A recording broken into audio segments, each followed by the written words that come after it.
To view, add members, take attendance, or print attendance, begin by using the toolbar at the top of your screen. Click Schedule.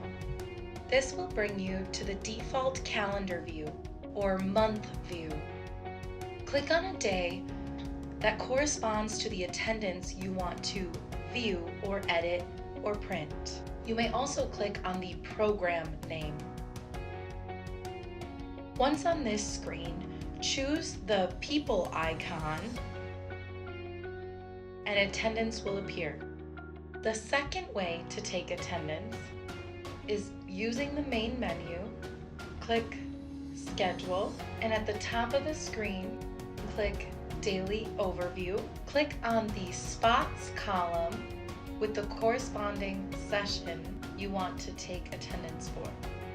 The third way to take attendance is by clicking on Schedule. Click on the day you would like to take attendance for, and then click Daily Attendance.